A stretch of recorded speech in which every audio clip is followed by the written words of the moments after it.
समान है यहाँ, हम सब समान है यहाँ। माँ सरस्वती का स्थान है यहाँ, हम सब समान है यहाँ, हम सब समान है यहाँ।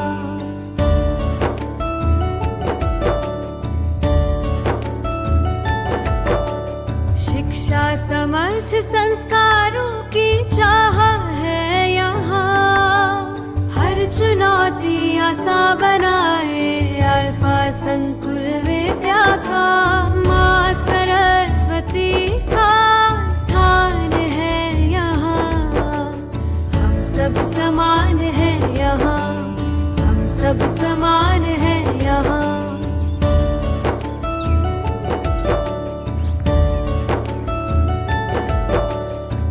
शिष्य परंपरा की मिसाल है यहाँ, सही राह पे सब चले एक दूजे से है प्यार यहाँ। माँ सरस्वती का स्थान है यहाँ, हम सब समान है यहाँ, हम सब समान है यहाँ।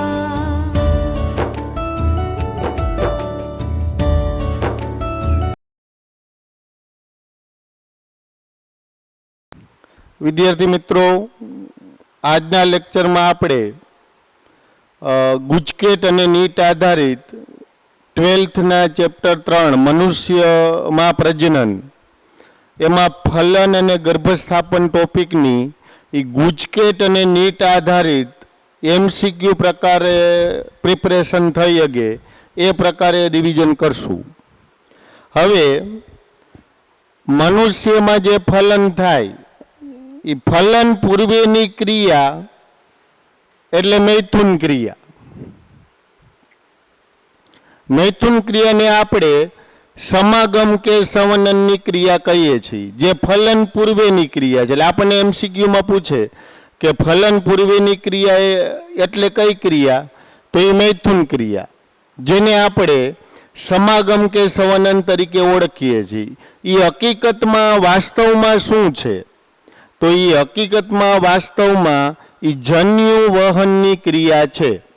अने आ क्रिया द्वारा अलग अलग सजीव में के एक ज सजीव में अलग अलग स्थाने सर्जायेला प्रजनन कोष कोई एक स्थाने भेगा थाय अने माटे ए फलननी क्रिया नी सानुकूलता ऊभी करे। एटले मैथुन क्रिया दरमियान नर शिश्न द्वारा मादाना योनि मार्ग में वीर्य त्याग करे। એટલે मैथुन क्रिया दरमियान नरनु शिश्न वडे मादाना योनि मार्ग में वीर्य ठलवाय। ई वीर्यनु प्रमाण केटलुं होय तो 3 થી 4 ml। आ MCQ में ध्यान में राखवानुं छे। अने 3 થી 4 ml में शुक्रकोष केटला होय तो करोड़ों शुक्रकोष होय। करोड़ों शुक्रकोष एटले 200 થી 300 मिलियन शुक्रकोष एमां आवेला होय। अने हवे ई बाबतने आपणे आकृति द्वारा मेन्शन करीए तो आ ऊंधा नासपति आकारनी जाडी दीवालवाળી कोथળી એટલે ગર્ભાશય। ऊंधा नासपति आकारनी आ जाडी दीवालवाળી कोथળી એટલે ગર્ભાશય।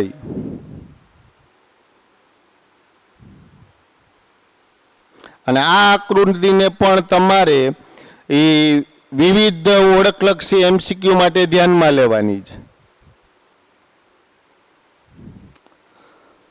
અંડવાહિની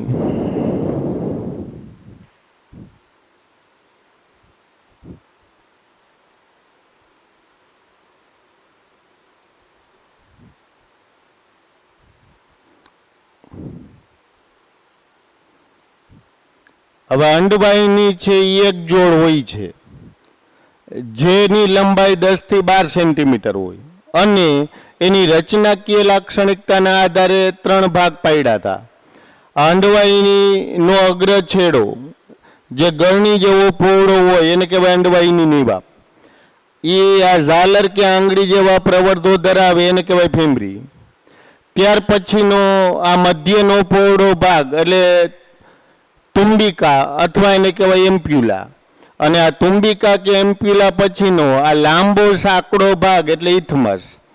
પછી આ ગર્ભાશયની અંદરની દિવાલ, ગર્ભાશયની અંદરની દિવાલ એટલે એન્ડોમેટ્રિયમ અથવા એને ગર્ભાશયનું અંતઃસ્તર કહેવાય, જે સૌથી વધુ ક્રિયાશીલ અને આ સક્રિય સ્તર એન્ડોમેટ્રિયમ છે.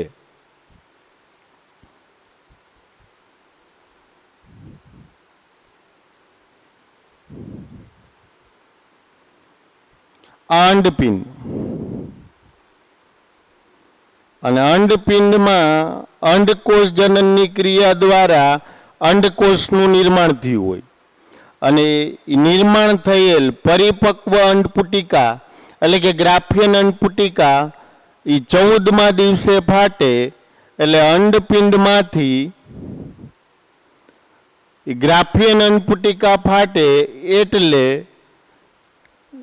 પ્રાથમિક ધ્રુવકાય સાથેનો એકકીય આ દ્વિતીય પૂર્વ અંડકોષ મુક્ત થાય. આ એકકીય દ્વિતીય પૂર્વ અંડકોષ જે દ્વિસ્તરીય આવરણથી આવરિત હોય. બહારનું આવરણ એટલે ઝોના પેલ્યુસિડા, એ ઝોના પેલ્યુસિડાને જેલી જેવા દ્રવ્યનું પડ કહેવાય.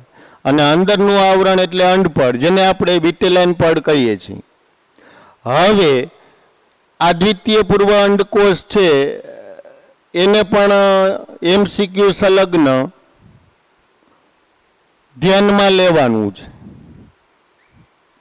એ પહેલા મૈથુન ક્રિયા દ્વારા નર માદાના યોનિ માર્ગમાં આ વીર્ય ત્યાગ કરે. એ વીર્ય છે એ 3 થી 4 ml હોય, એમાં કરોડો શુક્રકોષ હોય. હવે યોનિ માર્ગમાંના શુક્રકોષ જે કસાધારી ચલિત શુક્રકોષ, અત્યંત ઝડપથી તરતા શુક્રકોષની ગતિ ગ્રીવા દ્વારા ગર્ભાશયમાં થઈ અને અંડવાહિનીમાં આ રીતે આગળ વધે. ગ્રીવા દ્વારા ગર્ભાશયમાં થઈ અને અંડવાહિનીમાં આગળ વધે. અને શુક્રકોષની ગતિ દરમિયાન આ એમસીક્યુમાં ધ્યાન રાખવાનું છે. એટલે ખૂબ જ ઝડપથી તરતા શુક્રકોષના સ્થળાંતરણ દરમિયાન એને મદદ કોણ કરે? તો એક ગર્ભાશય, બીજું યોનિ માર્ગ ની દિવાલના સંકોચન. આ ટેક્સમાં આપેલું નથી.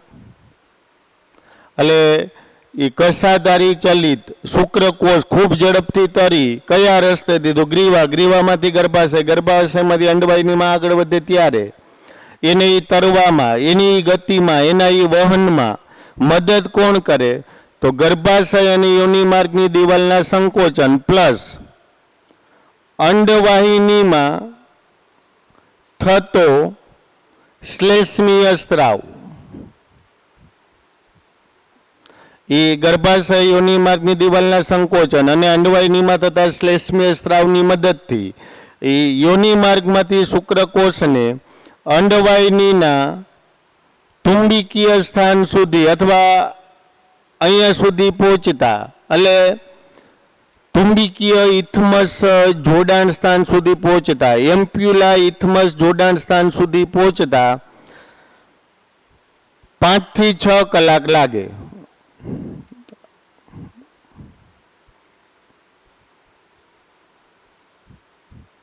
અને હવે મનુષ્યમાં ફલન ક્રિયા, ફલનનો સામાન્ય અર્થ થાય શુક્રકોષનું અંડકોષ સાથે જોડાવું. એ ફલન ક્રિયા ક્યાં થાય? તો અંડવાહિનીમાં થાય. અંડવાહિનીમાં પર્ટિક્યુલર ક્યાં થાય?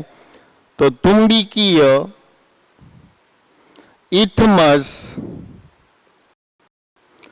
જોડાણ સ્થાને થાય. મનુષ્યમાં ફલન ક્રિયા કયા સ્થાને થાય? તો આ જગ્યાએ. આ જે છે એ તુંબિકા એટલે એમ્પ્યુલા, આ જે છે ઇથમસ. આ તુંબિકા અને ઇથમસનું જે આ જોડાણ સ્થાન હોય આ ભાગે એ મનુષ્યમાં ફલન ક્રિયા થાય.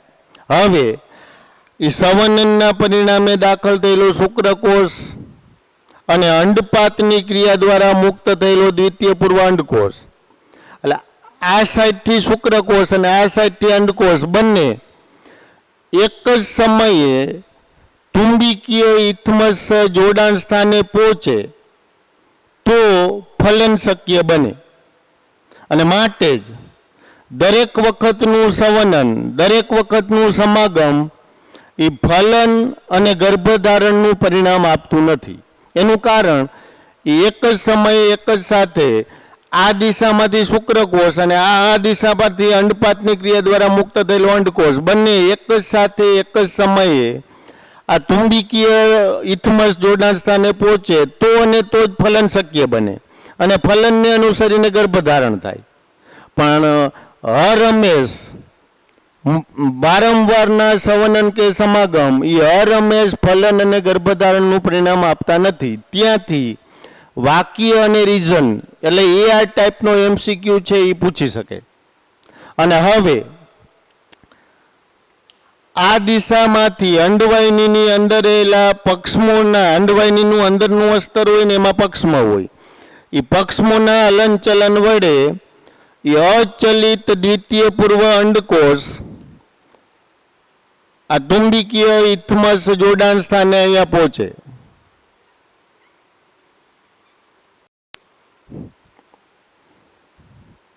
જે બે પડથી કે દ્વિસ્તરીય આવરણથી આવરિત હોય. અંદરનું સ્તર કે અંદરનું આવરણ એટલે અંડપડ, અને બહારનું સ્તર કે બહારનું આવરણ એટલે ઝોના પેલ્યુસિડા, જેલી જેવા દ્રવ્યનું પડ. અને એ દ્વિતીય પૂર્વ અંડકોષ એ અસંખ્ય શુક્રકોષથી ઘેરાઈ જાય. અને ફલન થવું એટલે શું? તો ફલનનો સામાન્ય અર્થ એવો થાય કે કોઈ એક શુક્રકોષનું અંડકોષ સાથે જોડાણ થાય તેને ફલન કહેવાય. એ સામાન્ય અર્થ છે. અને હવે ફલન પૂર્વે શુક્રકોષનો અંડકોષમાં પ્રવેશ થવો જોઈએ એ બાબત આપણે સમજીએ. અને એ સમજવા માટે આ અલગથી આટલો ભાગ છે એ હાઇલાઇટ કરીએ. પણ એ પહેલા જો આ દ્વિતીય પૂર્વ અંડકોષની ટેક્સ્ટ બુકમાં બહુ બેસ્ટ આકૃતિ આપી છે, એને ઓળખલક્ષી MCQ માટે ધ્યાનમાં લેવાનું છે, એટલે એ ખાસ તૈયાર કરજો. હવે આ ફલન સમજવા માટે આ દ્વિતીય પૂર્વ અંડકોષનો આટલો ભાગ છે એ આપણે અહીંયા અલગથી હાઇલાઇટ કરીએ. આ અંદરનું પડ અંડપડ જે દ્વિસ્તરીય પડ છે, જેને વિટેનાઇલ પટલ કહેવાય અથવા અંડપડાક તરીકે આપણે ઓળખીએ. અને એ બે પડની વચ્ચેનો અવકાશ હોય એને પરિઅંડપટલીય અવકાશ કે પેરીવેટેલાઇન સ્પેસ કહેવાય. હવે આ બહારનું ઝોના પેલ્યુસિડા, ઝોના પેલ્યુસિડા એટલે જેલી જેવા દ્રવ્યનું પડ. અને એની બહાર અનિયમિત આકારના જે કોષો હોય એને કહેવાય પુટિકીય કોષો અથવા કોરોના રેટિયોટા કોષો. એટલે આની બહાર જે કોષો હોય એ પુટિકીય કોષો અથવા એ કોરોના રેટિયોટા કોષો તરીકે ઓળખાય. અને હવે આ અંદરના કોષરસને આવરીને ગોઠવાયેલ કોષરસ પટલ અથવા રસસ્તર, આ અંદરના કોષરસને આવરીને ગોઠવાયેલ કોષરસ પટલ કે કોષરસ સ્તર. અને આ અંદરનો કોષરસ જે પ્રોટીન અને ચરબી સ્વરૂપે જર્દી બિંદુઓ ધરાવે છે. અને આ દ્વિતીય પૂર્વ અંડકોષનું એકકીય કોષ કેન્દ્ર, આ દ્વિતીય પૂર્વ અંડકોષનું એકકીય કોષ કેન્દ્ર. અને દ્વિતીય પૂર્વ અંડકોષ સાથે આપણને ખબર છે કે એક ધ્રુવકાય હોય, અને એ ધ્રુવકાય કયો હોય તો પ્રાથમિક ધ્રુવકાય. અને જે રંગસૂત્રની બાબતમાં એકકીય હોય. હવે આગળ કોઈ એક શુક્રકોષ એ ઝોના પેલ્યુસિડાના સંપર્કમાં આવે,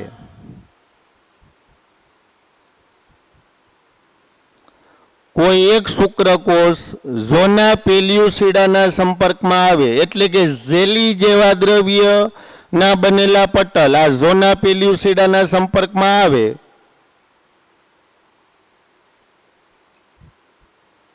એટલે આ અંડપળમાં ફેરફાર થાય. અંડપળમાં શું ફેરફાર થાય? તો કોઈ એક શુક્રકોષ ઝોના પેલ્યુસિડાના સંપર્કમાં આવ્યો, એને ટચ કરે એટલે તરત જ આ અંડપળમાં ફેરફાર થાય. અને શુક્રકોષના પ્રવેશના લીધે અંડપળમાં થતા દ્વિતીય પૂર્વ અંડકોષમાં થતા ફેરફાર એ અલગથી એમસીક્યુમાં ધ્યાનમાં લેવું. શુક્રકોષના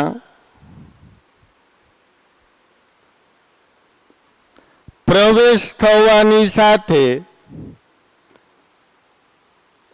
દ્વિતીય પૂર્વ અંડકોષમાં થતા ફેરફાર. તો જ્યારે કોઈ એક શુક્રકોષ છે એ ઝોના પેલ્યુસિડાના સંપર્કમાં આવે એટલે તરત જ એકકીય દ્વિતીય પૂર્વ અંડકોષમાં ફેરફાર થાય. એમાંનો એક ફેરફાર કયો? તો ફલન પડ રચાવવું. પેલો પ્રશ્ન એ થાય કે આ ફલન પડ એટલે શું? તો જેવો એક શુક્રકોષ દ્વિતીય પૂર્વ અંડકોષમાં પ્રવેશે એટલે તરત જ આ એક શુક્રકોષનો દ્વિતીય પૂર્વ અંડકોષમાં પ્રવેશ થાય એટલે તરત જ આ અંડપળ બાકીના જીવરસથી છૂટું પડી અને સહેજ દૂર ખસી જાય. આ જીવરસ અંડપળ છે જીવરસથી છૂટું પડી અને આમ સહેજ દૂર ખસી જાય. અને હવે એને અંડપળ ન કહેવાય. આ દૂર ખસી ગયેલા પડને એ અંડપળને ફલન પડ કહેવાય. અને જેનું કાર્ય શું? તો એ અન્ય શુક્રકોષ હોય, જે અસંખ્ય શુક્રકોષ દ્વિતીય પૂર્વ અંડકોષને ઘેરીને ગોઠવાયેલા હોય એ અન્ય શુક્રકોષનો પ્રવેશ અટકાવે. એટલે કોઈ એક શુક્રકોષનો દ્વિતીય પૂર્વ અંડકોષમાં પ્રવેશ થાય એટલે દ્વિતીય પૂર્વ અંડકોષમાં તત્કાલીન ફેરફાર થાય. એ ફેરફાર કેટલા છે? તો 3. એક ફેરફાર કયો? તો અંડપળનું ફલન પડમાં ફેરવાવું. એટલે કે અંદરના જીવરસથી અંડપળ છૂટું પડી અને સહેજ દૂર ખસી જાય. અને જીવરસથી છૂટું પડી અને સહેજ દૂર ખસેલું જે અંડપળ હોય એને હવે અંડપળ ન કહેવાય. હવે એને શું કહેવાય? તો હવે એને ફલન પડ કહેવાય. અને એ ફલન પડનું કાર્ય શું? તો ફલન પડ છે એ અન્ય શુક્રકોષનો પ્રવેશ અટકાવે. હવે બીજી બાબત, દ્વિતીય પૂર્વ અંડકોષ જે પ્રાથમિક ધ્રુવકય સાથેનો કોષ છે એ અપરિપક્વ છે. જે આપણને ખબર છે કે અંડકોષ જનનમાં પરિપક્વન તબક્કામાં અર્ધીકરણ એક પ્રકારના વિભાજનથી બન્યો હોય. એટલે દ્વિકીય પ્રાથમિક પૂર્વ અંડકોષનું અર્ધીકરણ એક પ્રકારનું વિભાજન એટલે કે અર્ધસૂત્રણ પ્રકારનું વિભાજન, જે પ્રથમ પરિપક્વન વિભાજન છે એ અસમ પ્રકારનું હોય. એન પરિણામે મોટા કદનો એકકીય કોષ સર્જાય એ દ્વિતીય પૂર્વ અંડકોષ, અને નાના કદનો એકકીય કોષ સર્જાય એ પ્રાથમિક ધ્રુવકાય. અને આપણને ખબર છે કે બીજું પરિપક્વન વિભાજન પૂર્ણ થવા માટે એ દ્વિતીય પૂર્વ અંડકોષમાં શુક્રકોષનો પ્રવેશ થવો જોઈએ. એટલે હવે આ શુક્રકોષનો પ્રવેશ થઈ ગયો એટલે દ્વિતીય પૂર્વ અંડકોષ બીજું પરિપક્વન વિભાજન પૂર્ણ કરી અને પરિપક્વ અંડકોષમાં ફેરવાશે. એટલે કહેવાની વાત એ છે કે આ દ્વિતીય પૂર્વ અંડકોષ છે એનું અર્ધીકરણ બે પ્રકારે વિભાજન થાય. જે રંગસૂત્રની બાબતમાં સમસૂત્રણ પ્રકારનું અને સર્જાતા કોષોની બાબતમાં એ અસમ પ્રકારનું છે. અને એકકીય દ્વિતીય પૂર્વાંડકોષનું અર્ધીકરણ બે પ્રકારે વિભાજન થાય, એટલે કે સમસૂત્રણ પ્રકારે વિભાજન થાય, જે નવા સર્જાતા કોષોના કદમાં અસમાન પ્રકારનું છે અને એને બીજું અથવા દ્વિતીય પરિપક્વન વિભાજન કહેવાય.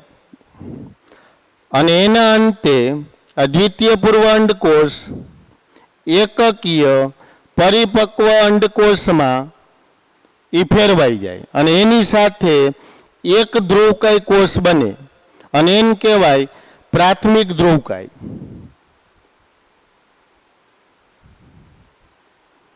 અને આ પ્રાથમિક ધ્રુવકાયનું શું થાય તો કાળક્રમે એ અવનત પામે, એટલે એનો નાશ થાય. બીજી બાબત, ત્રીજો ફેરફાર શું થાય તો હવે દ્વિતીય પૂર્વાંડકોષનું કોષ કેન્દ્ર એ માદા પ્રજનન કોષ કેન્દ્ર તરીકે વર્તે. આ દ્વિતીય પૂર્વાંડકોષનું જે આ કોષ કેન્દ્ર હોય હવે એ એકકીય માદા પ્રજનન કોષ કેન્દ્ર તરીકે વર્તે.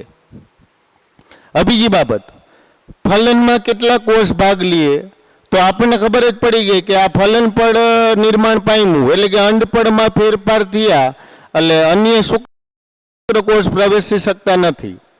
એટલે સુસ્પષ્ટ અને નિશ્ચિત થઈ ગયું કે ફલનમાં બે કોષ જ ભાગ લે, નરજનન કોષ એવો શુક્રકોષ અને માદાજનન કોષ એવો અંડકોષ. આ શુક્રકોષ છે એનો કયો ભાગ ફલનમાં ભાગ ન લે, આવો આપણને એમસીક્યુ પૂછાય. તો આ શુક્રકોષની પૂછ, જેનો હેતુ શું હતો તો યોનિ માર્ગમાં રહેલા શુક્રકોષને ફલન સ્થાન સુધી પહોંચાડવાનો, અને એ કાર્ય એને પરિપૂર્ણ કર્યું માટે એ પૂછ ભાગ અંડકોષમાં દાખલ નહીં થાય. એટલે ફલનમાં શુક્રકોષનો કયો ભાગ ન લે તો પૂછ ભાગ ફલનમાં ભાગ નહીં લે, કારણ કે શુક્રકોષના બે ભાગ જ અંડકોષમાં પ્રવેશે, એક શીર્ષ ભાગ અને બીજું મધ્ય ભાગ. અને એ પ્રવેશેલા શુક્રકોષનું એકકીય કોષ કેન્દ્ર એ પ્રવેશના અંતે એ નર પ્રજનન કોષ કેન્દ્ર તરીકે વર્તે. એટલે શુક્રકોષનો પ્રવેશ દ્વિતીય પૂર્વાંડકોષમાં ત્રણ પ્રકારના ફેરફાર કરે અને શુક્રકોષમાં એક પ્રકારનો ફેરફાર કરે. શુક્રકોષમાં શું ફેરફાર કરે તો હવે એનું કોષ કેન્દ્ર નર પ્રજનન કોષ કેન્દ્ર તરીકે વર્તે. અને હવે એ પ્રવેશ કયા માર્ગે થયો હોય અને કેવી રીતે થયો હોય એ સમજીએ. તો આપણને ખબર છે કે શુક્રકોષના શુક્રાગ્ર ભાગેથી થતો સ્ત્રાવ, એ સ્ત્રાવ એટલે પ્રોટીએજ ઉત્સેચક. એ પ્રોટીએજ ઉત્સેચક માં મેન મુખ્ય કયો તો હાયલ્યુરોનિડેઝ. આ ખાસ ધ્યાનમાં રાખવાનું. આ શુક્રકોષનો શુક્રાગ્ર ભાગ ઝોના પેલ્યુસિડાના સંપર્કમાં આવે ને એટલે તરત જ એ શુક્રાગ્રનો સ્ત્રાવ થાય. એ સ્ત્રાવ એટલે પ્રોટીએજ પ્રકારના ઉત્સેચકો, એમાં મેન મુખ્ય ઉત્સેચક કયો છે તો હાયલ્યુરોનિડેઝ. અને હાયલ્યુરોનિડેઝની મદદથી શુક્રકોષ કયા માર્ગે એનો પ્રવેશ થાય તો પ્રથમ છે એ ઝોના પેલ્યુસિડામાંથી, પછી અંડપળ દ્વારા કોષરસ પટલ મારફત અંદરના કોષરસમાં.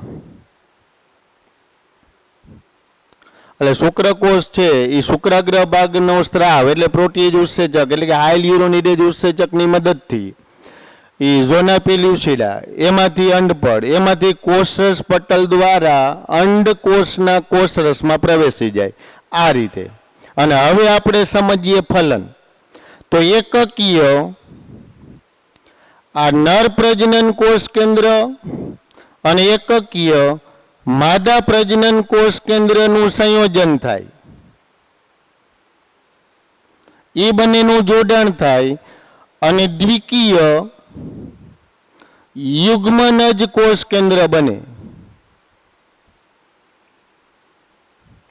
એકકીય નર પ્રજનન કોષ કેન્દ્ર અને એકકીય માદા પ્રજનન કોષ કેન્દ્ર એકબીજા સાથે સંયોજન પામે એટલે કે એ જોડાય અને દ્વિકીય યુગ્મનજ કોષ કેન્દ્ર બને.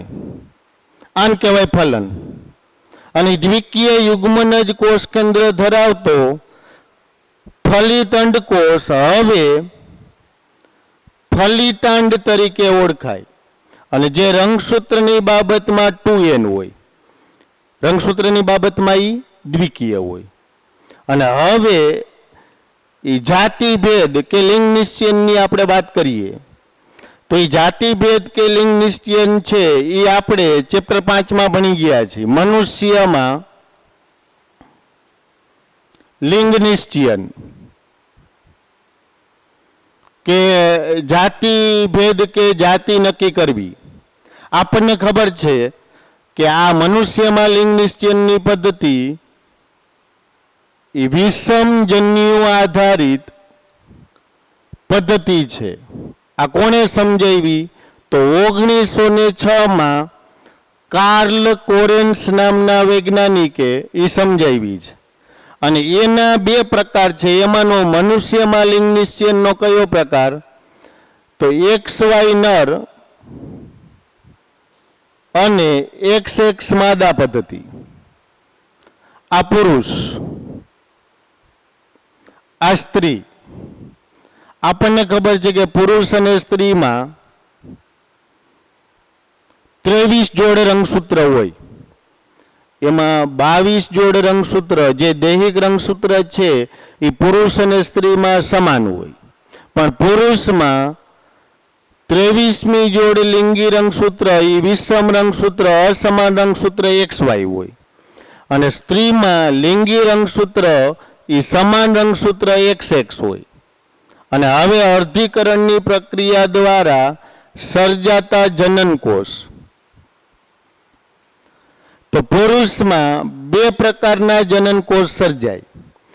50% શુક્રકોષમાં X રંગસૂત્ર હોય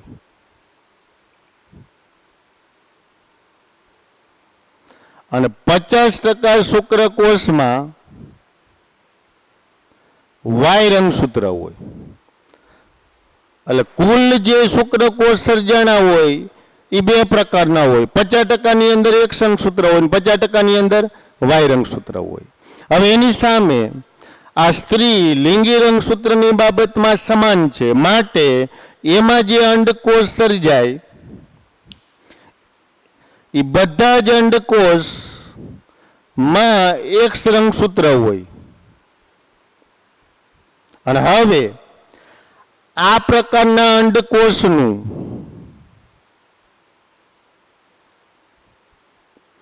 કયા પ્રકારના શુક્રકોષ વડે ફલન થાય છે એના આધારે જાતિ નક્કી થશે. ફલનની શક્યતા 2 એટલે ફલિતાંડ 2 પ્રકારના સર્જાય. એક શક્યતા X રંગસૂત્ર વાળા શુક્રકોષ વડે જો આ અંડકોષનું ફલન થાય તો જે ફલિતાંડ સર્જાય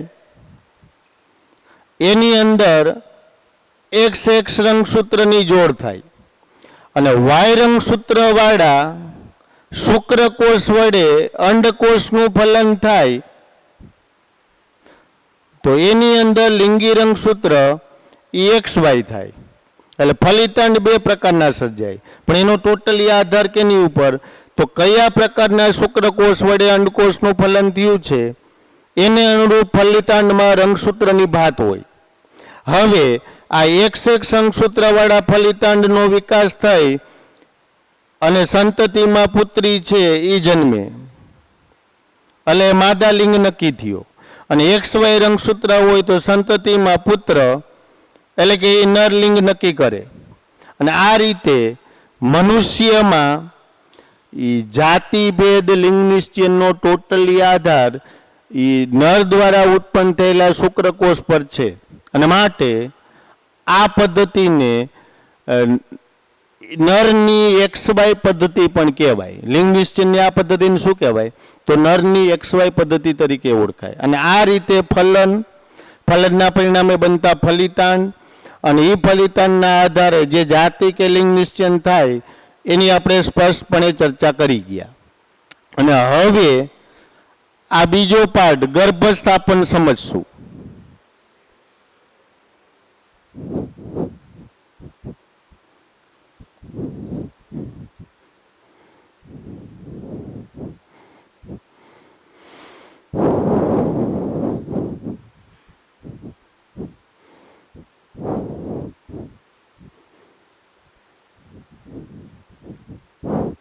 જો ફલનના અંતે ફલિત અંડકોષ એટલે ફલિતાંડ એ ક્યાં હોય? તો અંડવાહિનીમાં તુંબકીય ઇથમસ જોડાણ સ્થાને હોય. આ ફલિતાંડ જે તુંબકીય ઇથમસ જોડાણ સ્થાને હોય.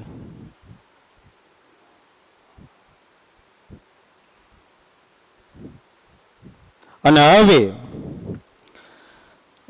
ગર્ભસ્થાપનની આપણે ચર્ચા કરશું. હવે તુંબકીય ઇથમસ જોડાણ સ્થાને આવેલ ફલિત અંડકોષ એટલે ફલિતાંડ જે રંગસૂત્રની બાબતમાં દ્વિકીય છે એ અંડવાહિનીમાં આગળ વધી એટલે આ દિશામાં અને ગર્ભાશય તરફ ધકેલાય. મનુષ્યમાં ગર્ભ વિકાસ ની શરૂઆત કયા કોષથી થાય? તો મનુષ્યમાં ગર્ભ વિકાસની શરૂઆત આ MCQ માં ધ્યાન રાખવાનું છે. એ કયા કોષથી થાય? તો ફલિતાંડથી. હવે કેવી રીતે થાય? તો ગર્ભ વિકાસની શરૂઆતમાં એ તુંબકીય ઇથમસ જોડાણ સ્થાને રહેલ ફલિતાંડ એ અંડવાહિનીમાં આગળ વધી અને ગર્ભાશય તરફ ધકેલાય. આ ફલિતાંડ અંડવાહિનીમાં આગળ વધી અને ગર્ભાશય તરફ ધકેલાય ત્યારે ફલિતાંડનું શું થાય? તો વિખંડન થાય. અને વિખંડન થવું એટલે શું? તો ક્રમશઃ સમવિભાજન પ્રકારે વિભાજન થાય. એટલે આ તુંબકીય ઇથમસ જોડાણ સ્થાને રહેલો ફલિતાંડ અંડવાહિનીમાં આગળ વધતો હોય ત્યારે સૌ પ્રથમ એનું શું થાય? તો વિખંડન થાય. વિખંડન થવું એટલે ક્રમશઃ સમવિભાજન પ્રકારે વિભાજન થાય. અને આના કારણે ક્રમશઃ વિખંડનના કે સમવિભાજનના પરિણામે નવા કોષ સર્જાય. કઈ રીતે? તો 1 માંથી 2, 2 માંથી 4, 4 માંથી 8, 8 માંથી 16. અને વિખંડનના પરિણામે ક્રમશઃ જે નવા કોષો સર્જાય છે એ નવા કોષોને ગર્ભકોષ્ઠી કોષ કે ગર્ભકોષ્ઠી ખંડ કે ટ્રોફોસાઇટ કહેવાય. ગર્ભકોષ્ઠી ખંડ અથવા ગર્ભકોષ્ઠી કોષ અથવા બ્લાસ્ટોસાઇટ બ્લાસ્ટોમર કહેવાય.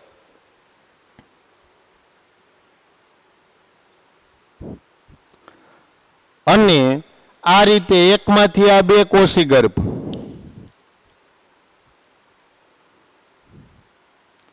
2 માંથી 4 કોષી ગર્ભ, 4 માંથી 8 કોષી ગર્ભ અને 16 કોષી ગર્ભ ગર્ભાશયમાં પહોંચે. ક્રમશઃ વિખંડન થતો ગર્ભ અંડવાહિનીમાં આગળ વધીને ગર્ભાશય તરફ ધકેલાતો હોય ત્યારે ક્રમશઃ સમવિભાજન કે વિખંડનના અંતે આ 1 માંથી 2 કોષી, 2 માંથી 4 કોષી, 4 માંથી 8 કોષી, 8 માંથી 16 કોષી.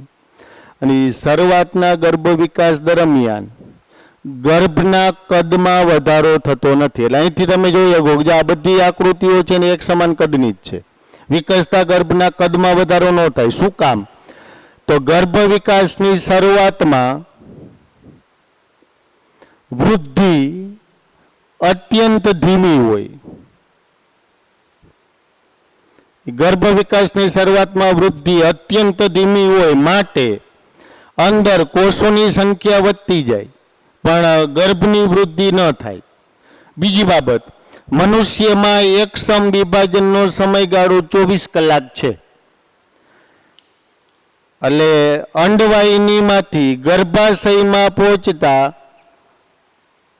4 દિવસ લાગે. આ પહેલો દિવસ પહેલી 24 કલાક, આ બીજો દિવસ બીજી 24 કલાક, આ ત્રીજો દિવસ ત્રીજી 24 કલાક, આ ચોથો દિવસ ચોથી 24 કલાક. એટલે એક સમ વિભાજનનો સમયગાળો મનુષ્યમાં 24 કલાક એટલે એક પૂર્ણ દિવસ. એટલે પહેલા વિખંડનના અંતે 1 માંથી 2 એક દિવસ પૂરો થઈ ગયો. બીજા વિખંડનના અંતે 2 માંથી 4 બીજો દિવસ પૂરો થઈ ગયો. પછી આ ત્રીજા દિવસના અંતે 8 ને ચોથા દિવસના અંતે 16. અને આ રીતે ચોથા દિવસે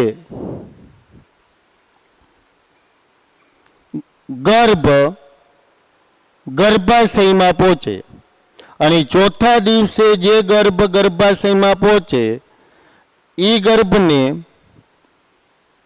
મોરુલા ગર્ભ કહેવાય. એટલે ફલિતાંડમાંથી ચોથા દિવસે મોરુલા ગર્ભ બની ગયો અને ગર્ભાશયમાં એન્ટર થઈ ગયો. બીજી બાબત, આ અંડવાહિનીમાં ત્રીજા દિવસે જે ગર્ભ હોય અંડવાહિનીમાં એને પણ મોરુલા ગર્ભ કહેવાય. એટલે આપણે એમ કે અંડવાહિનીમાં આવેલો મોરુલા કયો તો એ 8 કોષી મોરુલા. એ કેટલા દિવસે તૈયાર થયો હોય તો એ 3 દિવસે તૈયાર થયો હોય. અને ગર્ભાશયમાં દાખલ થતો મોરુલા એટલે એ 16 કોષી મોરુલા. અને એ કેટલા દિવસે તૈયાર થયો હોય તો એ 4 દિવસે તૈયાર થયો હોય. અને હવે આગળ આ મોરુલા ગર્ભ જે છે એ સતત વૃદ્ધિ વિકાસ કરે અને એની અંદર કોષોની સંખ્યામાં વધારો થાય. અને મોરુલા ગર્ભનો સતત વૃદ્ધિ વિકાસ થવાથી જે ગર્ભ અહીંયા બને ઈ ગર્ભને કહેવાય ગર્ભકોષ્ઠ કોથળી.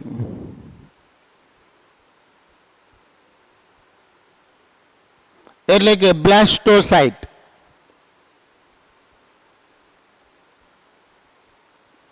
અને એ ગર્ભકોષ કોથળી બ્લાસ્ટોસાઇટ ને એમસીક્યુ માટે ધ્યાનમાં રાખવાનું છે. અને બ્લાસ્ટોસાઇટનો ઊભો છેદ આપણે ધ્યાનમાં લઈએ છીએ. એ ગર્ભકોષ કોથળી બ્લાસ્ટોસાઇટ જે છે એની ફરતે બહારની બાજુએ પોષક કોષોનું એક સ્તર હોય. પોષક કોષ એટલે ટ્રોફોબ્લાસ્ટ. ગર્ભકોષ કોથળીની બહાર આવરીને પોષક કોષો એક સ્તરમાં ગોઠવાયેલા હોય. આ પોષક કોષોનું સ્તર એટલે ટ્રોફોબ્લાસ્ટનું સ્તર.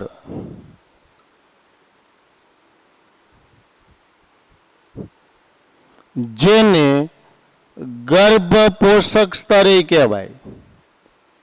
અને શું કહેવાય તો ગર્ભ પોષક સ્તર. પછી બીજું, એની અંદર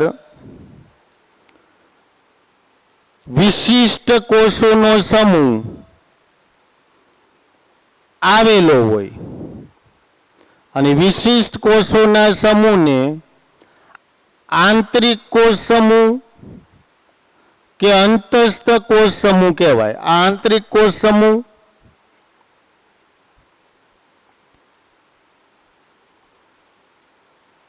કે અંતસ્થ કોષ સમૂહ.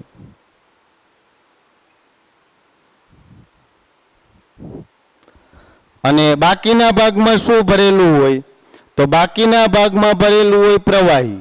આ પ્રવાહી ભરેલું હોય. અને આ કયો ગર્ભ તો આ ગર્ભકોષ્ઠ કોથળી.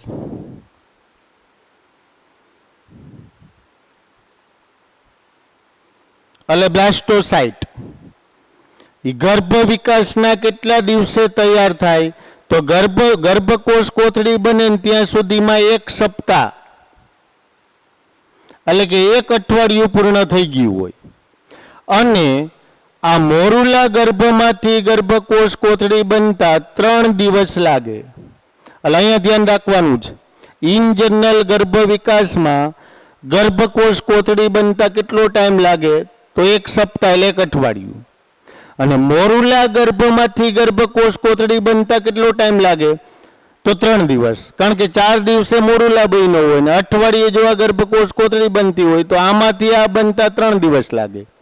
ગર્ભકોષ કોથળી એ મોરુલામાંથી વિકસેલો ગર્ભ છે. એની ફરતે બહાર આવરીને ગોઠવાયેલ પોષક કોષોનું આવરણ હોય એને કહેવાય ગર્ભ પોષક સ્તર અથવા પોષક કોષોનું સ્તર. અને અંદરના ભાગે વિશિષ્ટ પ્રકારનો કોષ સમૂહ હોય એને કહેવાય આંતરિક કોષ સમૂહ કે અંતસ્થ કોષ સમૂહ. અને બાકીના ભાગમાં ભરાયેલું હોય પ્રવાહી. અને એ પ્રવાહી ઉત્પન્ન કોણ કરે? તો આ પોષક કોષોનું જે સ્તર છે એના જે આ પોષક કોષ ટ્રોફોબ્લાસ્ટ છે એના નંબર ઓફ કાર્યમાં એક કાર્ય શું? તો એ અંદરનું પ્રવાહી ઉત્પન્ન કરે. અને આ ગર્ભકોષ કોથળી એ ઝોના પેલ્યુસિડાથી આવૃત હોય આ રીતે. એટલે ફલિતાંડથી શરૂ કરી અને ગર્ભકોષ કોથળી સુધીના વિકાસ દરમિયાન આ બહાર આ ઝેલી જેવા દ્રવ્યનું પડ એટલે કે ઝોના પેલ્યુસિડાનું આવરણ હોય જ. તો આ ઝેલી જેવા દ્રવ્યનું પડ ઝોના પેલ્યુસિડાનું પડ છે એનું કામ શું? એનું કાર્ય શું? તો એ અંડવાહિનીમાં ફલિત ગર્ભના વહન દરમિયાન તેને અંડવાહિનીમાં સ્થાપિત કે ચોંટી જતો અટકાવે. એટલે કે અયોગ્ય સ્થાને એને જોડાવા નહીં દે. અને હવે આપણે સમજશું ગર્ભસ્થાપન. પણ એમસીક્યુમાં પેલી બાબત એ ધ્યાનમાં રાખવાની છે. ઝોના પેલ્યુસિડાનું કાર્ય શું? તો ઝોના પેલ્યુસિડા એ ફલિતાંડ છે એ અંડવાહિનીમાં આગળ વધતો હોય અને ગર્ભાશયમાં પહોંચે ત્યારે એ અંડવાહિનીમાં ગતિ કરે ત્યારે તેને અયોગ્ય સ્થાને વહન દરમિયાન ચોંટી જતો કે જોડાઈ જતો અટકાવે. અને હવે જોડવાનો તબક્કો કે જોડવાની ઘટના એટલે ગર્ભસ્થાપન.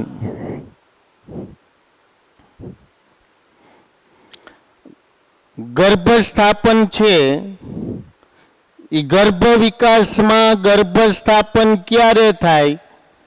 તો ગર્ભસ્થાપન એ બીજા સપ્તાહમાં થાય, બીજા અઠવાડિયે થાય. બીજા સપ્તાહની શરૂઆતમાં ગર્ભસ્થાપન માટેના જરૂરી ફેરફાર થાય. એ જરૂરી ફેરફાર એટલે શું? તો એક આ ગર્ભકોષ કોથળીની ફરતેનું જેલી જેવા દ્રવ્યનું પડ દૂર થાય.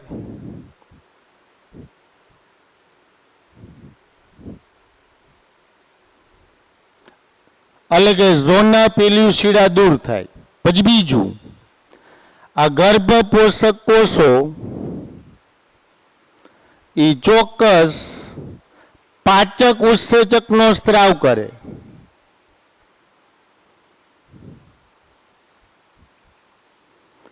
એટલે ગર્ભ પોષક કોષો છે એના કાર્યમાં એક કાર્ય અંદરના પ્રવાહી ઉત્પન્ન કરવાનું હતું, બીજું કાર્ય એવું એ ચોક્કસ પાચક ઉત્સેચકોનો સ્ત્રાવ કરે. અને ગર્ભ પોષક સ્તરના પોષક કોષો દ્વારા ઉત્પન્ન થયેલ પાચક ઉત્સેચક એ ગર્ભાશયના અંદરના અસ્તરની પેશીઓ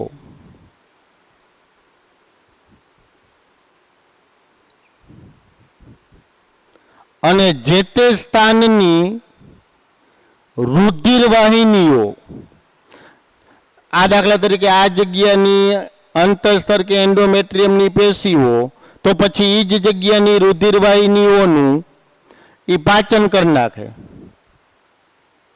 એટલે કે એને દૂર કરે. એટલે જે સ્થાને એ પાચક ઉત્સેચકોની અસર હોય એ જગ્યાએ એ ગર્ભાશયની અંદરની દિવાલની પેશીઓ એટલે કે ગર્ભાશયના અંતઃસ્તરની પેશીઓ એટલે કે ગર્ભાશયના એન્ડોમેટ્રિયમની પેશીઓ છે એનું પાચન થાય. એટલે મનુષ્યમાં ગર્ભસ્થાપન થાય બીજા અઠવાડિયે.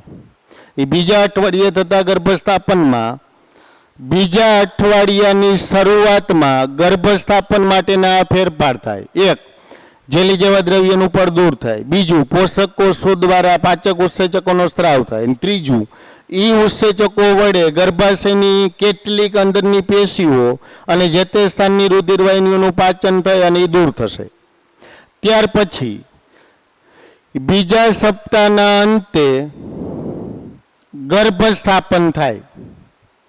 અંતે એટલે આ શરૂઆતમાં એટલે 8મા 9મા 10મા દિવસે આ બધા ફેરફાર થાય અને 12, 13 અને 14મા દિવસે એ ગર્ભસ્થાપનની પૂર્ણ કક્ષાના ગર્ભસ્થાપનની તૈયારી થાય. ગર્ભસ્થાપનમાં શું થાય તો આ રીતે, જે ગર્ભ સ્થાપિત થવાનો છે એ ગર્ભ કયો તો આ ગર્ભકોષ કોથળી. સ્થાપિત થવાનો છે એ ગર્ભ કયો તો આ ગર્ભકોષ કોથળી. ગર્ભકોષ કોથળી ના પોષક કોષોનું સ્તર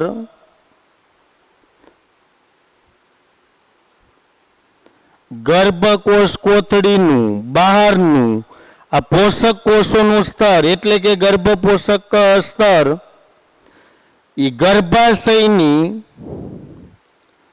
આ અંદરની દિવાલ એટલે કે ગર્ભાશયના અંતઃસ્તર સાથે એ જોડાય. ગર્ભાશયના અંતઃસ્તર સાથે જોડાય ત્યારે એ કાળજી શું રાખે તે આંતરિક કોષ સમૂહ